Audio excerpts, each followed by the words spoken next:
Thank you. You're welcome. Thank you, David. And thank you very much to Andrew Mankey and Jen Berry for this opportunity. It's truly an honor to be here. I know everyone always says that, but I mean it. I believe the last time I was on stage in front of an audience at New Hampton School, I was playing drums to a Jessica Simpson song during school assembly. Mind you, I'm the furthest thing from a musician, so I suppose this is my redemption. 10 years ago today, I was sitting in the very same seats as you. I had just finished my last preseason football practice and was beaming with anticipation for the coming year. I had the best dorm room on campus, the single on the second floor of Ebbels, complete with jerry-rigged cable television and a 13-second walk to Albi's General Store, where I had unlimited access to the holy grail of junk food. When I was asked to speak at Convocation, I took to Google to find and reread Jen Berry's address to my class in 2004. I needed some literary inspiration from a true friend and mentor, and I was amused to see how foretelling her theme of living out of your comfort zone has been to my life, both in the circumstances leading up to my senior year at New Hampton and the events that have shaped my experiences since. When I arrived at New Hampton, I wasn't meant long for this place. I had already changed schools twice. I had a bad attitude, and I'd struggled immensely with depression and anxiety. Forget about setting goals outside my comfort zone. I was uncomfortable in my comfort zone. Despite my best efforts to alienate myself at New Hampton, the staff here fought hard for me day in and day out. They believed in me long before I believed in myself. Shortly after I arrived, the legendary Mark Tilton convinced me to commit to wrestling and football, where under the leadership of David Perfield, I learned the value of self-discipline and self-confidence, traits that are critical to a teenager's ability to thrive. And it wasn't until I began moving towards the things that scared me that I realized that I was happiest when I was pushing myself. I am forever indebted to the New Hampton community for helping me arrive at a place whereby I was secure enough to eventually try new things and tap into a passion that has carried me since high school. I know you already know this, but New Hampton is a special place.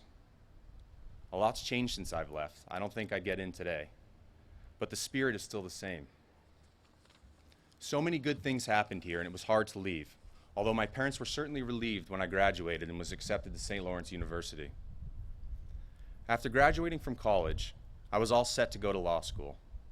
I had completed a much sought-after internship in Washington, D.C., and my parents had all but ordered a briefcase with my initials on it. But I woke up every morning with a panicked feeling that I wasn't building or living the life I dreamed of. Not that there's anything wrong with being a lawyer, but I knew that my story was different. So I looked under different rocks. I moved to Costa Rica to teach English to first graders. I spent time in Nicaragua surfing and building a community center for impoverished kids.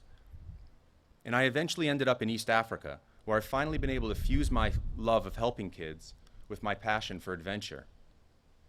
Today, I run Flying Kites, an organization that operates a home and school and scholarship program for orphan children in Kenya. One of our main fundraising initiatives is an adventure travel program that leads groups of people all over the world on some amazing trips. It was this program that led me to Nepal. I'm pretty sure I knew I wanted to climb Mount Everest from the moment I first saw it, 3 years ago, while leading a trek into base camp. I say pretty sure, because I think I was afraid at first to admit this dream to myself. And also, it's easy to say to yourself that you're going to do something when you know that the likelihood of it actually happening is not very likely at all. Climbing Mount Everest is a massive undertaking. It would take mountains of training, months of securing sponsorship, and it wouldn't contribute in any meaningful way to a better world or a more secure career. The climb itself would take 2 months of long acclimatization days, freezing cold nights, miles of climbing across endless crevasses, in the knowledge that at any moment an avalanche can break free, as it did a few months ago, killing 16 climbers. In the beginning, I was also fearful of telling my family how much this endeavor was consuming me. A lot has been said and written about Everest and the people who go there, particularly of late, and I faced a fair amount of negativity from people in my life. Even people I hardly knew would hear about my hopes and go out of their way to find me and tell me their opinion. Not 1 ounce of this dream made sense, nor was it practical in any imagination of the word. It terrified me, and because of that, I knew I had to do it. I've come to learn that when something really scares you, it typically means that it's important to you. It means that you are out of your comfort zone, and that's where the magic happens. And there was a lot of magic. On the night I was preparing to summit, I had a very memorable moment in my tent at 26,500 feet above sea level. The wind was howling outside, and my adrenaline was all time. My mind was racing, and I needed to ground myself. I thought about all the experiences that had led me to that moment, where I was lucky enough to be positioning myself to go after my dream in just a few short hours. I thought about the long winters here at New Hampton, where I was first introduced to my love of the mountains. I thought about the struggles I had faced as a teenager and how so much of that pain had been rooted mainly in nothing more than fear. I contemplated my training climbs on Kilimanjaro, Aconcagua, and Mount Kenya, the late nights spent reading accounts of past Everest expeditions, the emotional airport goodbyes, the sat phone dispatches, and the unexpected moments of raw emotion and humor shared with teammates. I promised myself that no matter what happened that night, these were the moments that were going to define my Everest experience. I knew that whatever happened next was out of my control, and that I'd given every ounce of myself to each step along the way. It was truly a remarkable feeling, one that didn't take long for me to forget. Wiser people than me often say it's the journey that matters most, not the destination. You've all heard it. On May 16th, 2013, at 2:37 in the morning, I was all about the destination and 1,000 vertical feet away from achieving my dream of summiting Mount Everest. I had visualized this moment countless times over my 2 years of training and preparation. At just over 28,000 feet, I was in a Zen-like state of focus.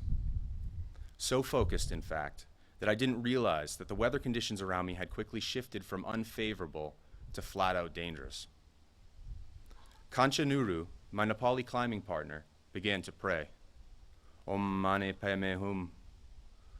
We had entered a cloud of rime ice that was beginning to freeze our oxygen masks, and with winds gusting to 70 miles an hour and the temperature hovering around minus 30 degrees Fahrenheit, it felt like we were strapped to the wing of a 747 aircraft.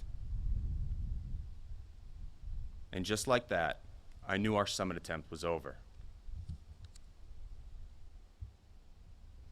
Failure. It hurts. It soaks into the marrow of your existence. I was totally and completely crushed, gutted. For sure, there are worse things to bear, but failure and the fear of failure is paralyzing. It stops us from trying, from opening ourselves up to big dreams. Facing this fear was harder for me than any day on Mount Everest. Therein lied my summit that year, I suppose, because I discovered parts of myself I would have never known existed. Your teachers didn't want you to be bored today with a motivational speech about cliched success, so here I am before you. I take Jen Berry's message of live out of your comfort zone and I add to it, be prepared for a journey full of great heights and epic failures. The last 10 years have been more fulfilling than I could have ever imagined. I'm less afraid than ever to be exactly who I am, and that's my hope for you and my offering as an alum of this remarkable community. Make sure your journey is scary, really scary. Try out for that team. Raise your hand, stand up for yourself, take a hard class. Do something that is different and new, something that may not be valued or understood by everyone everywhere. Don't let fear or self-doubt stop you from becoming the person you want to be. That's the only way you can be sure you are moving towards what really matters to you and becoming the most honest version of yourself. Thanks again to all who make this school such an incredible place. Your work does not go unnoticed or unappreciated. Keep doing what you do. Don't give up on students, especially when you suspect they've given up on themselves. You never know when your words will click or when your actions will be recalled by a lonely, crazed climber on the side of Mount Everest, looking to make sense of his journey and humbled in gratitude for a small prep school in the wilderness of New Hampshire. Thank you.